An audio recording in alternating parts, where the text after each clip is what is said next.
I'm sorry for the delay, everyone. I think we're all used to having a few technical difficulties every once in a while with Zoom.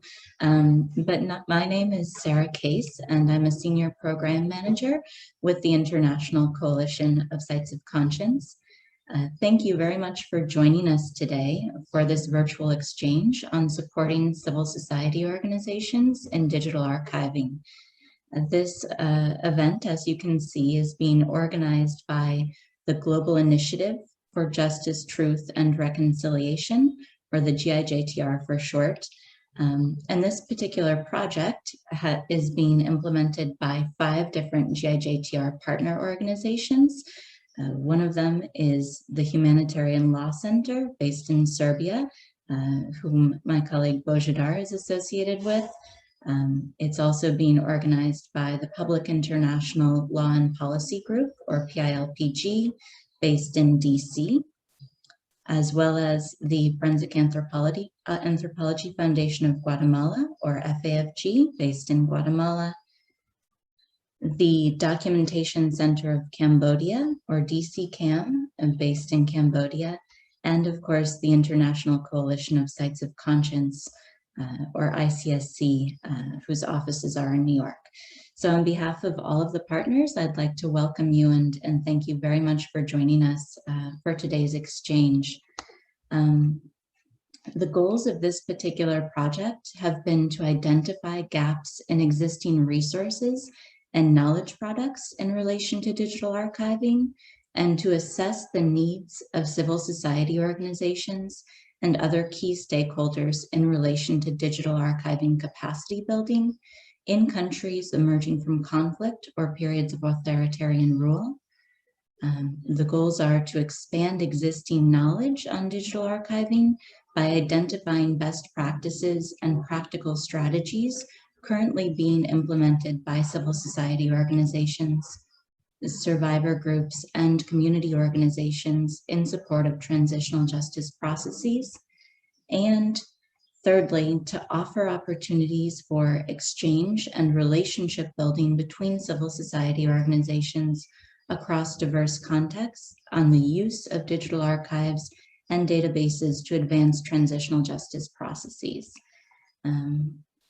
This particular virtual exchange aims to provide all of the different project partners engaged, civil society organizations, and other key stakeholders with the occasion for us to share preliminary findings from the research that we've conducted over the course of the project with all of you, as well as to preview themes that we plan to address in a manual that will address digital archiving capacity building specifically for civil society organizations in the next phase of the project. This event is by invitation only, so as I'm sure all of you know, we've reached out specifically to organizations and key stakeholders with a specific interest in this topic from multiple different contexts, and that's why you've been invited here today. We hope that the exchange will be quite interactive and will give us an opportunity to share some of our different experiences, innovations, as well as challenges that all of us are facing in relation to digital archiving. So we're very happy to welcome all of you here with us today. Before I go on, I just want to check Božidar in case your sound is better and you'd like to continue. Otherwise, I can go on. So I think there is the same problem again. So. Yeah, same problem, unfortunately. Okay, no problem. So I'll go ahead and continue. I'd like to, before we get started with our first keynote for the day, just go over a few logistics. So the first point, as I'm sure you've all noticed, is that interpretation is available for this event in English, in Spanish, in French, and in Arabic. Because we are using interpretation for this event, we'd like to ask everyone when you're speaking, whether you pose a question or you're one of our panelists or speakers today, to please speak loudly and clearly for the sake of our interpreters so that they can all hear you, all right? As I mentioned before, the event is by invitation only. So please don't share the Zoom link that you received on social media or with anyone outside of your organization. If you've not already done so, we'd like to ask that everyone please be sure to rename yourself so that we can see your first and last name displayed here on Zoom. We will be asking, for example, if we see someone with the name iPhone, we will be asking you to rename yourself or identify yourself to the event organizers. And if we don't receive a response, we'll have to ask you to leave just to ensure the privacy of everyone who's participating in this meeting and to ensure that we all can share our experiences freely. In terms of the format of the event, as you can see, we're hosting this as a regular Zoom meeting rather than in a webinar format. And that's because we really do hope that this will be an exchange of experiences between everyone involved. But that said, there are a few recommendations that I would make just to ensure that your viewing experience is as smooth as possible, especially during the keynote and panel presentations. So the first is to please remember to mute yourself and mute your microphone when you're not speaking. During the panel discussion and the keynote that we'll have later today, we'll ask you to turn off your video, and I would recommend that you also switch your settings to speaker view and hide non-video participants, which is something you can do by clicking the view box, which should be in the upper right-hand corner of your screen. And that will make sure that you're just seeing the panelists as they're speaking. In addition, if you have any challenges with this or with interpretation, for example, you're welcome to contact my colleague Camilla, whose name appears as tech support in the chat function. And so you can contact Camilla or tech support if you're having any issues at all during the meeting. And we would also encourage everyone to use the chat function more broadly. If you have questions or if you want to introduce yourself to other participants, as I see that many of you have already done. Lastly, in terms of logistics, I'd like to note that we will be recording today's sessions. We won't be sharing anything from the Q&A discussions or the plenary discussions that we have outside of this group, but we may be sharing portions of the keynote or panel discussion interventions. So if you have any questions or concerns about that, you're welcome to send us a message. So I think with that, I'd like to give everyone a chance. If you have any questions that you'd like us to address before we get started related to specifically to logistics, you're welcome to raise them now. And I see, I think, Issa, vous avez une question?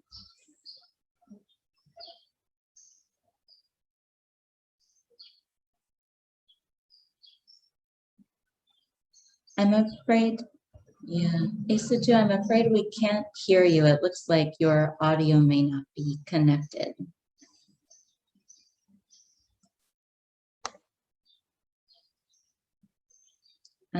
Are there, just while we're giving Issa a chance to connect her microphone, are there any other questions just in relation to logistics before we go ahead and get started?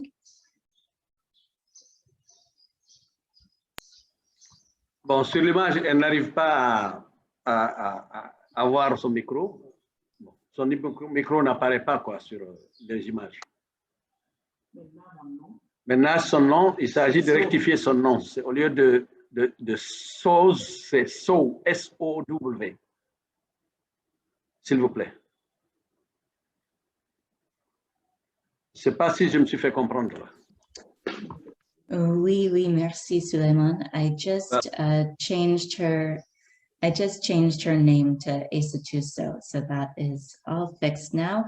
But since there's an issue with the microphone, I might recommend that Issa tried to rejoin the meeting, and then I think her microphone may be working better.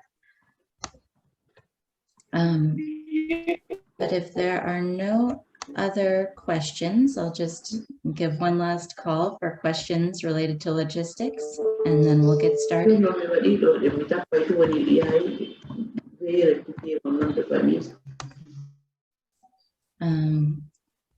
Okay then. So just to give a brief overview of what we're expecting for today's agenda. As you can see, we'll be starting off with a keynote address momentarily. Then we'll have a panel discussion on the role of digital archives in supporting the pursuit of truth, justice, and reparations. We have 3 panelists joining us today, and after their interventions, we'll have time for a question and answer session with all of you here. We'll have a short break after that, so everyone can get a glass of water, tea, whatever you might need. And then following that, we'll have a presentation on the overview of project findings from this project that all of the GIJTR partners have been carrying out over the last 6 months. So we have a busy day ahead of us, and I think we can go ahead and get started. So I'm going to introduce our keynote speaker for today, and I'm sure that you'll all join me in giving her a very warm welcome, Delkhwaz HACIY. Delkhwaz is the Documentation Project Legal and Advocacy Officer for Yazda. Delkhwaz served as a member of the Yazda Board of Directors for 4 years before she joined its documentation project in Iraq in 2020. A law graduate, she became a human rights activist and an advocate for the protection of the Yazidis and other persecuted minorities after the attack on the Yazidis in August 2014. Her goal is to bring justice, sustenance, healing, and rejuvenation to Yazidis who have suffered or are affected by the campaign of genocide against the Yazidis by the so-called Islamic State, as well as the campaign against other vulnerable ethno-religious minorities. So welcome Delkhwaz. We're very happy to have you here with us today. And I'm gonna go ahead and turn the virtual microphone over to you. Thank you so much, Sarah. Good afternoon, everyone. Can you hear me? Perfect. Great. It's really great to be here with you today, and thank you, Global Initiative for Justice, Truth, and Reconciliation, and also its 5 partners for organizing and inviting me to this very interesting and important, and I'm very also convinced that it will be a fruitful virtual gathering. I myself am a lawyer, so I'm not a technical expert on digital archiving. So yeah, excuse me beforehand if I don't use the precise technical terms or maybe even sometimes use them incorrectly. I think we will receive technical expertise from many of the participants in the coming panel discussions. And yeah, I very much look forward to listening and learning from everyone the coming 3 days. So my name is Delkhwaz HACIY, and I'm a Yazidi born in Iraq. I lived in Sweden for 22 years. And I have now been based in Iraq since the beginning of last year. Am I speaking on a good pace, or should I speak maybe even slower? Sorry, I didn't check that in the beginning. I think you sound great, Delkhwaz. Thank you for checking. Of course. So when the Yazidi genocide took place in August 2014, I was in the middle of law school in Sweden. My goal was to receive my law degree and do corporate law. However, in August 2014, all of that changed, together with the lives of most Yazidis all over the world, but in particular for the Yazidis in Iraq. So as most of you might know, on August 3rd, 2014, Yazidis all over the world received news from their relatives in Iraq and had to helplessly and hopelessly follow on TV while their people and while their family members and relatives were running away facing a genocide by ISIS. I still remember the gut-wrenching feeling of helplessness, not knowing what was happening, who ISIL were, and where my relatives were, and if they had made it to safety. So what happened in 2014 in August was that the self-proclaimed Islamic State, also called ISIL, committed a systematic campaign of mass atrocities against the Yazidis, Christians, and then other ethno-religious minorities in Iraq, capturing, executing, physically abusing, sexually violating, and enslaving thousands. Yazidi boys were separated from their families. They were forced to convert to Islam and recruited as child soldiers. Many men and elderly women were forced to also convert and used as forced laborers. Girls as young as 9 years old were taken into captivity and used as sex slaves. And religious and cultural sites were deliberately destroyed. The Yazidis, Christians, and other religious minority communities in Iraq were specifically targeted by ISIL because the extremist group viewed them as not being people of the book, and this applied specifically for Yazidis. And in other words, they were called infidels. So the systematic persecution led to the mass killing of an estimation of 5,000 Yazidis, more than 6,800 Yazidis, mostly women and children, were abducted, and the forced conversion of countless Yazidis, destruction of Yazidi religious and cultural sites, as I mentioned, and also the forced displacement of an estimation of 400,000 Yazidis from Sinjar district alone.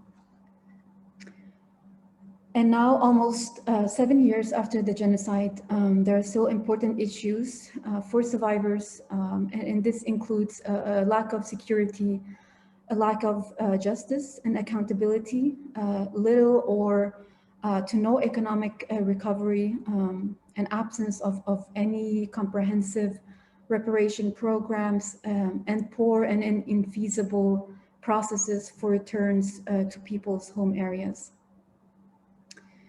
In addition to all of these important issues, there are still many thousands of Yazidi women and girls who are still in ISIS captivity. They are still unaccounted for.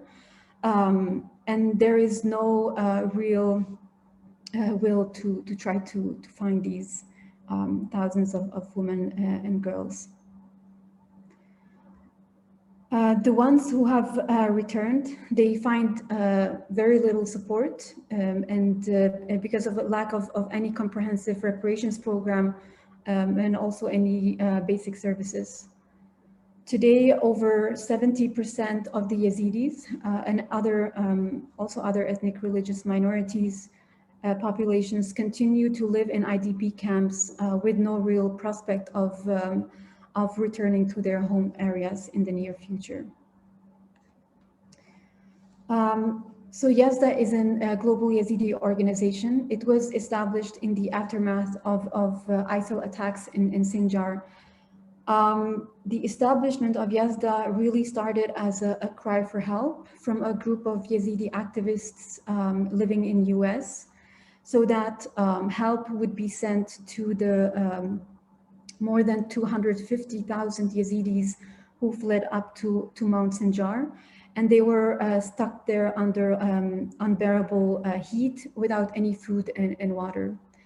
So the Yazidis from America, they lobbied the White House and different governmental entities until the US agreed to drop airstrikes and create an emergency passage for the people stuck on the mountain so that they could come down to safety. Shortly after that, the global coalition against ISIL was created to fight ISIL in Iraq and in Syria. So in the aftermath of the attack, not a single Yazidi from Sinjar was free. All of them were either displaced, captured, or killed.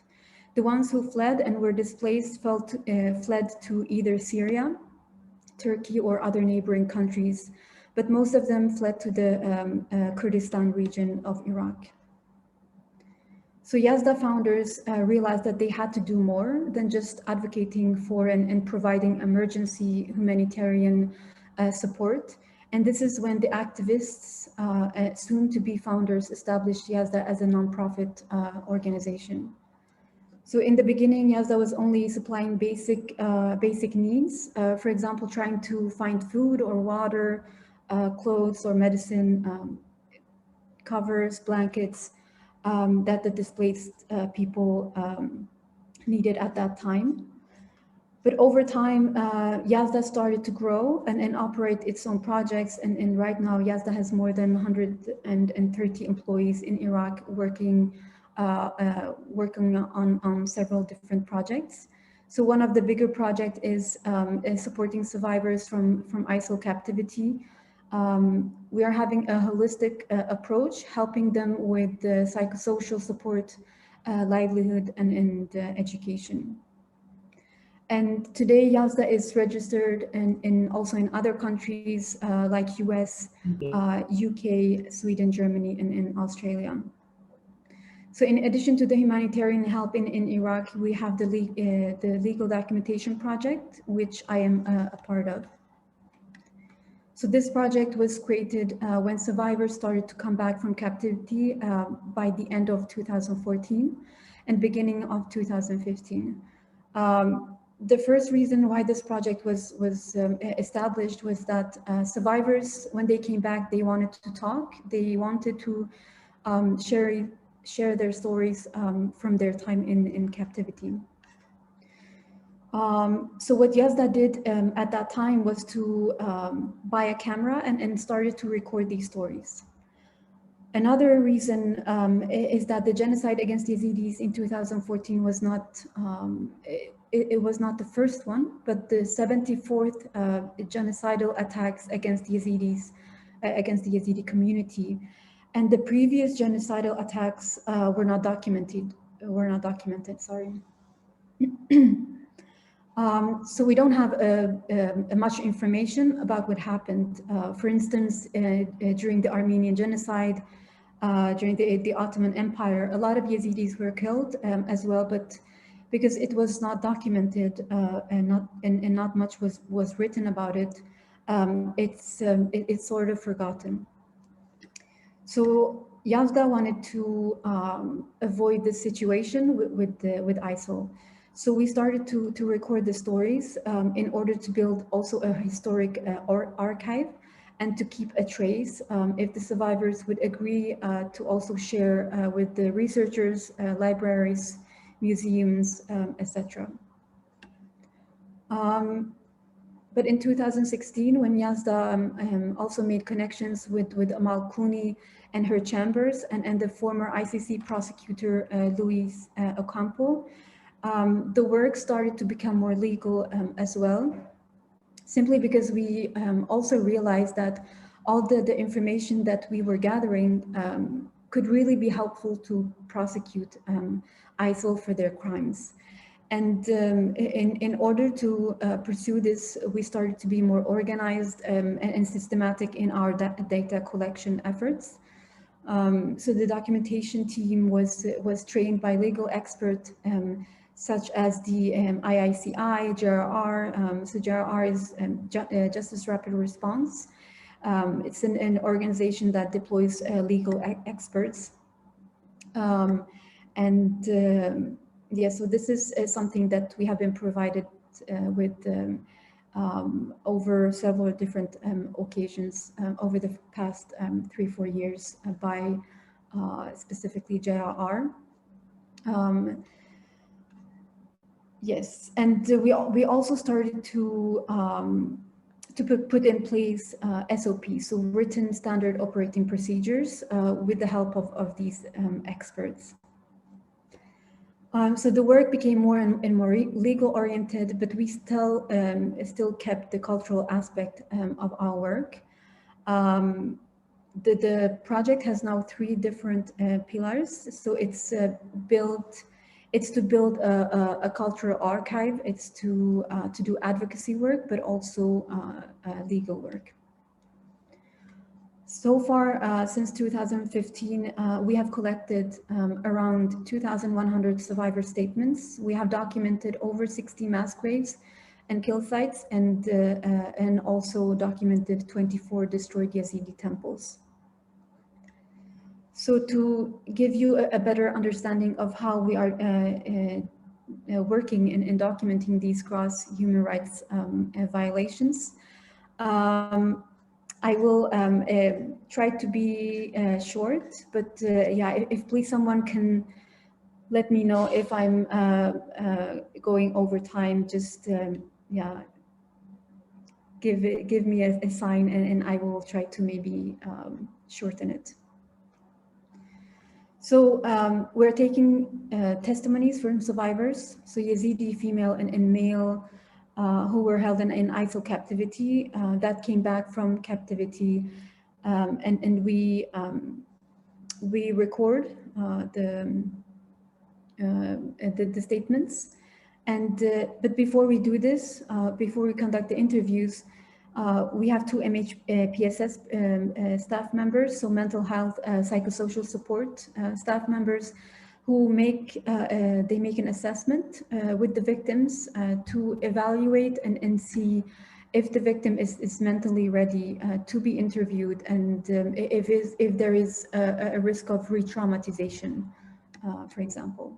So once this is done, we have interviewers meet the victim to explain how the interview will be conducted, our procedures, that the victim is also free to interrupt any time, to leave the interview and take breaks, and also to ultimately ask us to destroy the recordings if he or she is not happy with the content, and etc.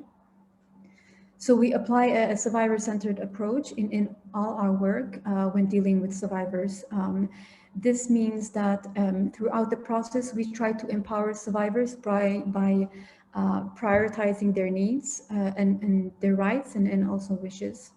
And this also includes making sure that survivors have access to quality, accessible and appropriate services, which we also have internal and external referral systems for. We also ask the survivors to fill out the consent form after we have explained all the different options on how Yazda might be sharing their information, so their statement that they are giving us. So one of these options is to share the information with investigative teams such as Unitad.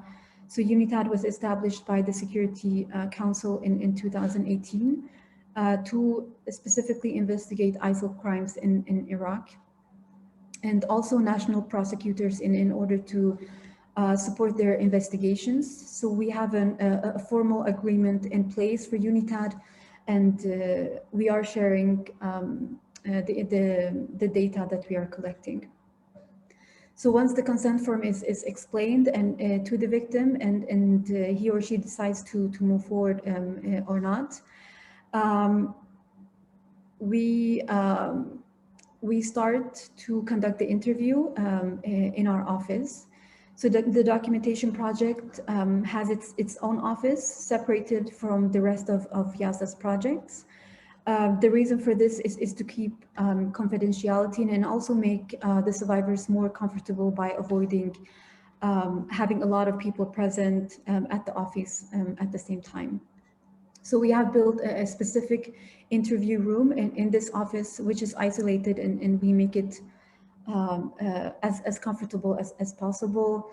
We, for example, ask the victim if he or she wants to sit on a chair or on a mattress, and This is very common in the Yazidi culture, for example, especially in Iraq, to sit on mattresses. So we try to adapt and to film them the way that they feel most comfortable. So during the interview itself, we have two interviewers. They have been trained as international investigators. So one of them is leading and the other one is preparing follow-up questions and also taking notes. And the interview that we conduct is conducted in Kermanji Shingaili dialect. So this is a dialect especially spoken by Yazidis from Sinjar. And we apply the peace process during the interview process. This means that we ask the victims open questions and then do follow-ups. This is to empower them. The victim should always be in power and not interrupted when giving the testimony. And then we have the second interviewer who asks questions after the victim is done. So when they start the interview, they start with general questions about the victim. We let them talk, yes, as I mentioned, the questions are open. So we let them talk about their lives before the attack. This is also where the cultural aspect of our documentation work is important. We ask them questions such as what their favorite religious holiday is. If they can give us more information, what it means for them to be Yazidis in Iraq, what they know about Yazidis, etc. So these questions are also there to make the victim more comfortable and build trust relationships between the victim and the interviewers. After that, they slowly move to ask questions about what happened on August 3rd, 2014. So a few days before and a few months before to the day of the attack, and also what happened after. And we work through the timeline step by step. At the end of the interview, they are usually ended by something more positive. So we try to ask them, and this really depends on the victim and their answers, how the government can repair what happened to them, how they expect what they expect from their future. And this is also linked to our work on reparations and advocacy. And of course, also we ask at the end if there is anything that they want to add to their testimony. So our shortest interview is around 15 to 20 minutes. The longer ones can take up to 9 to 10 hours. The longer interviews are also cut to several days. So we try not to conduct interviews that are longer than 45 minutes per session and not more than 2-3 sessions per day. Yes, and so I want to also mention another kind of evidence that we are collecting, which is documenting physical evidence in Sinjar. So so far, more than 60 mass graves and 24 temples have been documented by our teams. So our interviewers are also trained field researchers, and they go on the field in Sinjar and they document the mass graves, kill sites, destroyed cultural sites, and any physical evidence that ISIL left behind. And of course, when we are documenting the mass graves, we don't touch anything. So we only take pictures and video shots and leave it the way it is. We also try to find victims or witnesses that can tell us what happened on that specific site. So sometimes we have people who survived a particular mass grave, and who are also able to tell us what happened, how many people they think were shot, etc. Another type of data that we collect is that we take GPS coordinates of the mass graves, and this is later archived.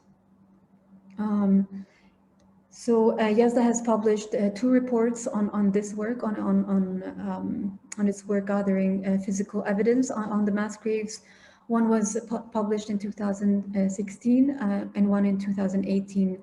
And yeah, both are available on our website. If anyone would be interested in reading. We also published a report in 2019 on the destroyed Yazidi cultural heritage. So yeah, as I mentioned, we have so far documented 24 destroyed Yazidi temples, and we believe that Yazda can document more, because we also believe that there are a lot more destroyed temples. Actually, more than 60 of them are destroyed. But there are some areas that we haven't been able to have access to, so and they are controlled by different militias. But yeah, this is still something that is under our radar, and we are planning to document them all. Another type of data we are collecting is anything that we can find on open sources. So this is in addition to all the physical evidence and the testimonies. We are also trying to find information on open sources. As you might know, ISIL published many propaganda videos, magazines, and I mean any videos or photos also that the victims might have brought with them, and also that they of course agree to share with us. So with the chain of custody procedure, we also file that. Sometimes, even if this happens fairly, it's rare that this happens. Some victims manage to take some documents with them from a captivity. So it can be, for example, a marriage certificates that shows that they were forced to marry ISIL fighters, for example. I mean, one of the reasons why this is happening rarely is that before the victim reaches the Kurdistan area, they go through many interrogations by different militias controlling their areas, where they have to pass before they can be reunited with their families. And usually these forces, they take documents from them. But if they have documents, we ask them if we can make a copy, and we only archived the copy, but also archive, or we advise them to share the original documents with Unitad. So once we have I mean, all this information is gathered, we also share it. We share it with the. I mean, currently, we have 2 recipients for our information sharing. One of them, as I already mentioned, is Unitad. So it was established by the Security Council Resolution 2379 in 2014, and they only started to operate in Iraq in 2019. So we have a MOU, a Memorandum of Understanding with them, and whenever they need statements from specific victims or information on specific perpetrators, they send us an official request. And it's very common that they ask us to share certain statements from certain victims, or certain victims that were at a certain locations that they are specifically interested in and in investigating at that time. We then process the request by checking, I'm so sorry.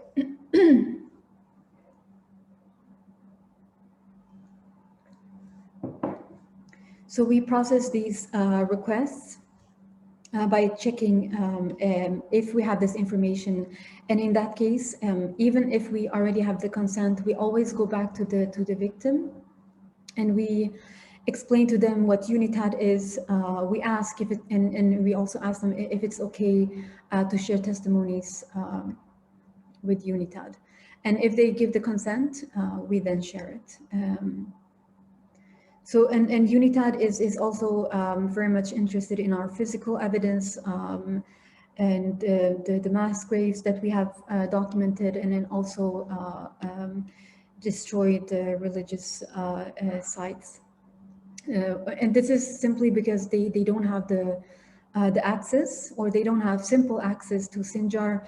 It's harder for them as a UN entity to access the areas because of security reasons, and this costs a lot of money for them to do this field work and field trips. We also share our expertise with them on specific topics related to Yazidis, so cultural and religious aspects that they are not familiar with, and that they need to be aware for their work. The second recipient of our information is war crime units in Europe, so public prosecutors, mainly in Europe, because some European countries are now trying to investigate their nationals that joined ISIL and that are trying to return or already have succeeded to return back to Europe. So we are actively supporting their investigations where Yazidi victims are involved, and also try to fill that gap between victims and authorities. Especially the victims in Iraq, who often don't know what is happening. So usually the war crime unit, they don't have information on what their nationals have been doing in Syria and in Iraq. They know that their nationals joined ISIL. They have sometimes enough to prosecute them for being a member of a terrorist organization.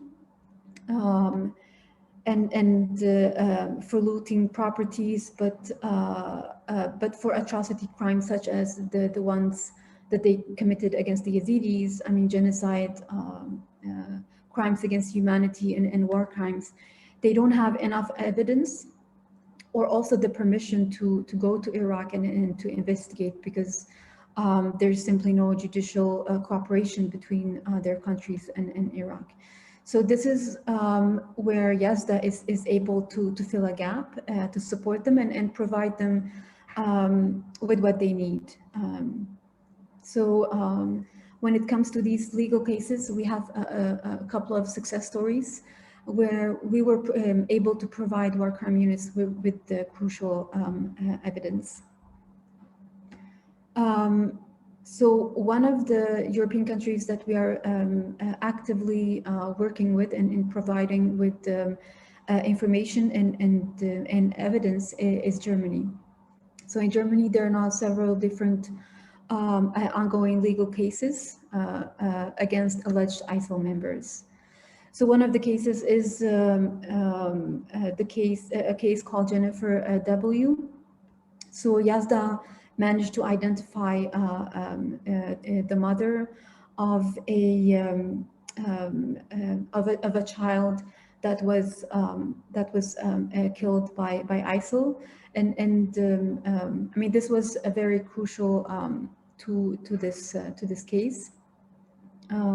This was also important for another case, Taha al-Jumani case, and this was a case against Jennifer W.'s husband.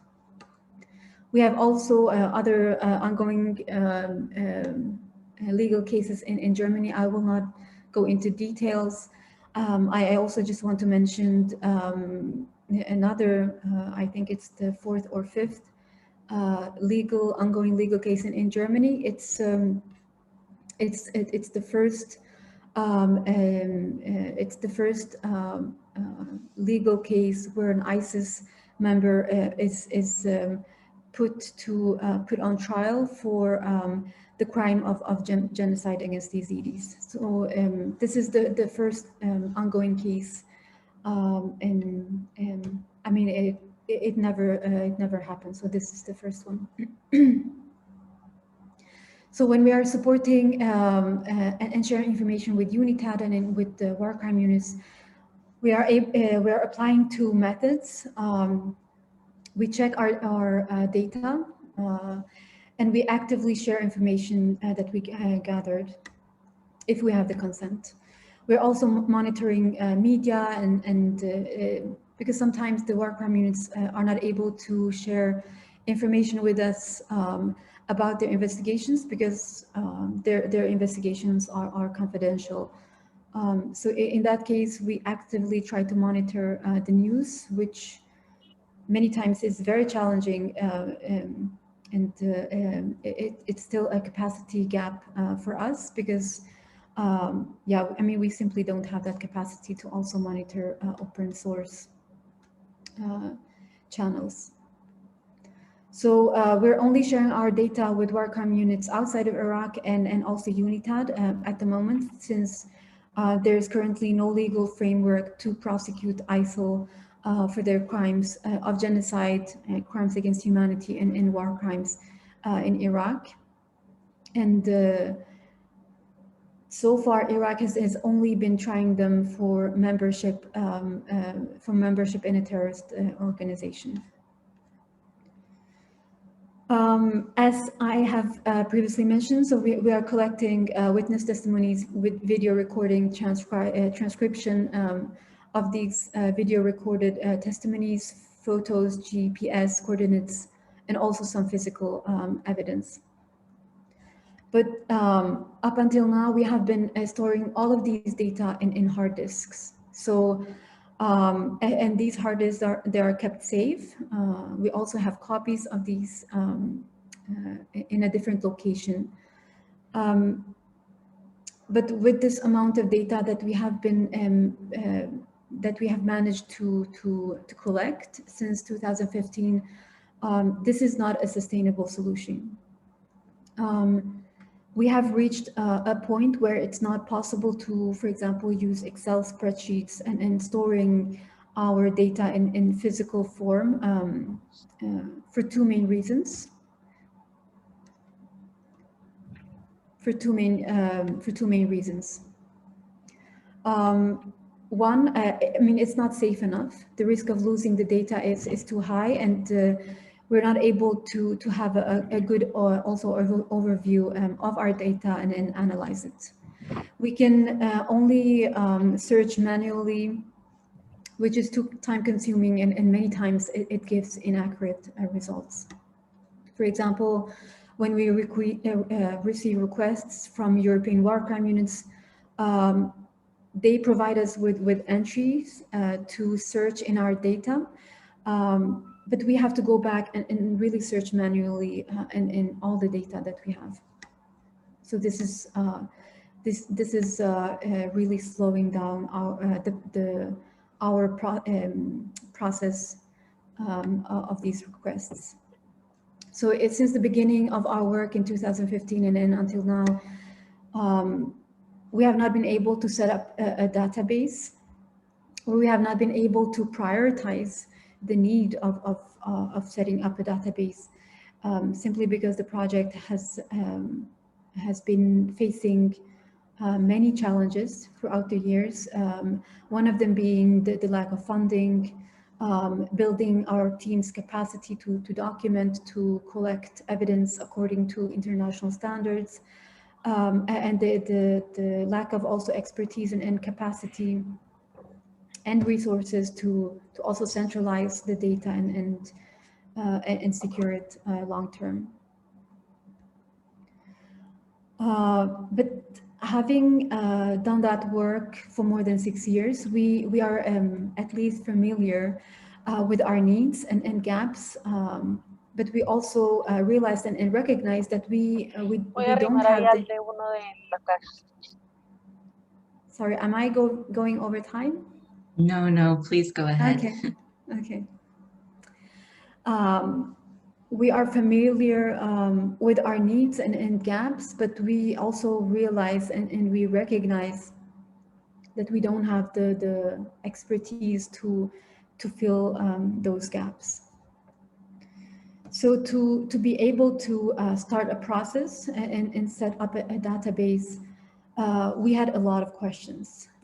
And some of them were, if we should set up our own database, build our own database from scratch or use something that is already existing. Where is it safe to store the data? Is it online or offline? Where should we have the server?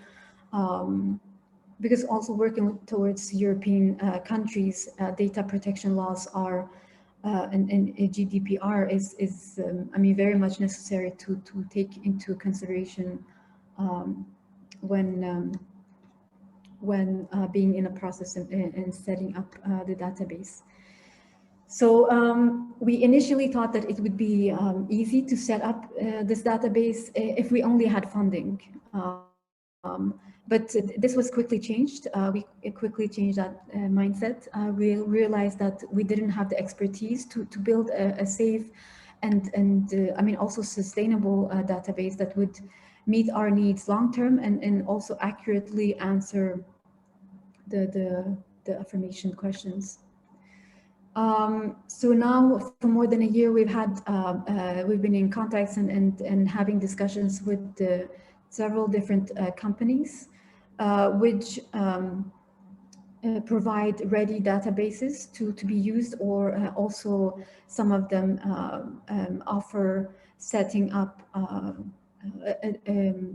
database from scratch.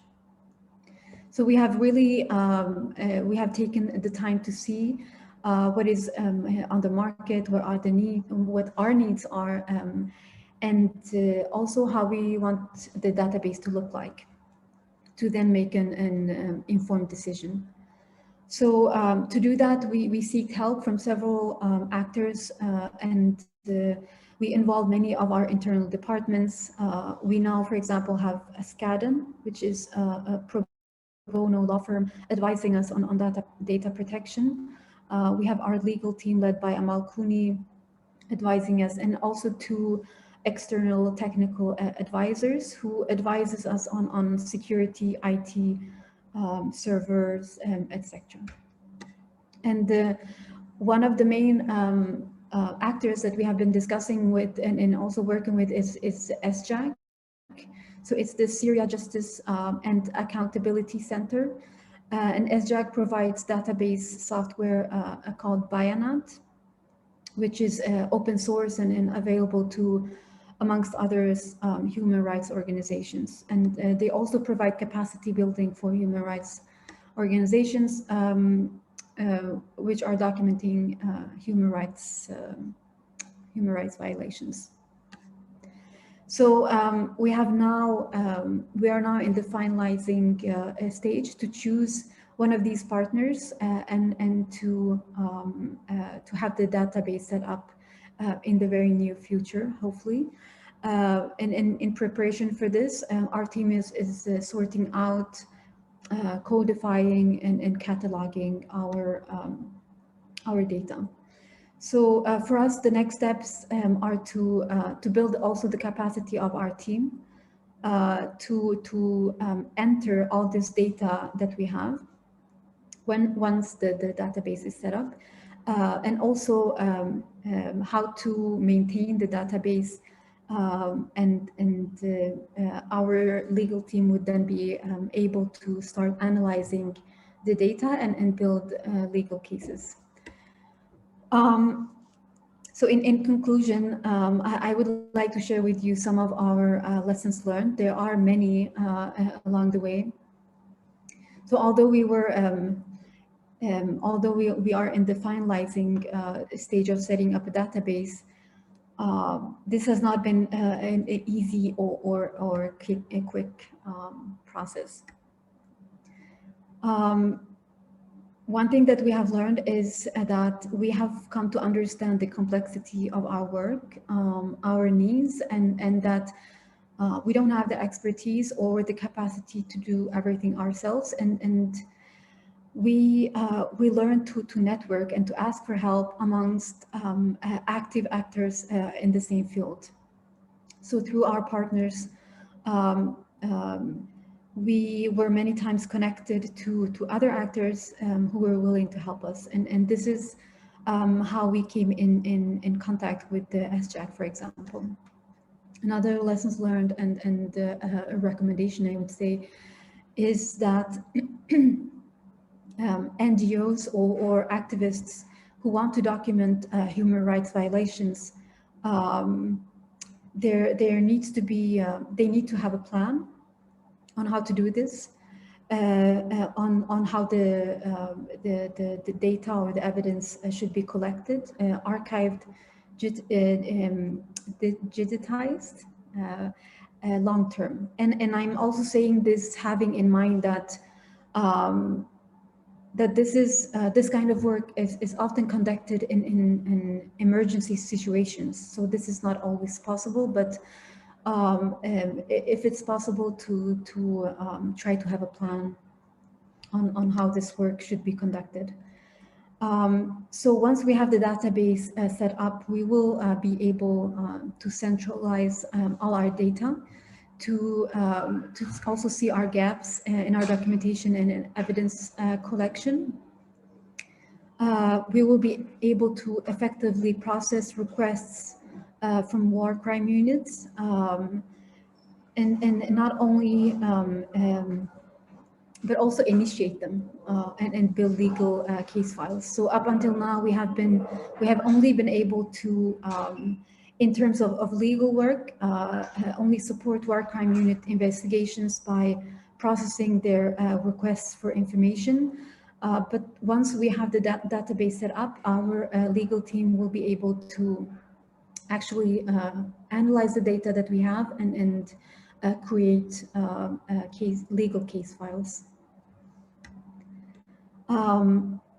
I hope I didn't take too much time. Once again, thank you so much for having me today. And I don't know if there will be some time for questions, but yeah, I'm happy also to answer any questions. Thank you. Thank you so much, Delkhwaz. Thank you for that opening presentation, which I think really highlighted a lot of the issues that have driven our involvement in this project. Thank you for sharing your experience working in documentation and seeking justice and reparations alongside Yazidi survivors. And in terms of digital archiving, I think that you really eloquently described a lot of needs that we've encountered in our work through the Global Initiative for Justice, Truth, and Reconciliation as well. I particularly appreciated that you said that, you know, you initially thought that funding would be enough, and if you had funding, you could set up your digital archive and your database, and that would really take things forward. But it's not funding alone. There's really a need for exchange and capacity building among organizations that have been doing this work and that have been working to document human rights violations. So I think that's a perfect opening to our sessions today, and really the reason why we've invited so many of you here today. So we hope that this exchange will be an opportunity, as Delkhwaz indicated, to really exchange lessons learned and share innovations, as well as, you know, the challenges that we all continue to face in relation to digital archiving. So thank you very much for that opening presentation. And in terms of questions, I think we will have time for a Q&A session after the next panel discussion that's coming up. So I'd encourage everyone, if you have questions for Delkhwaz, as well as our 3 panelists, you're welcome to hold on to them or put them in the chat, and we can have a more interactive discussion after the panel discussion. But I won't take up any more of our time. I'd like to turn things over to our colleagues from the Public International Law and Policy Group to introduce our first 3 panelists for today.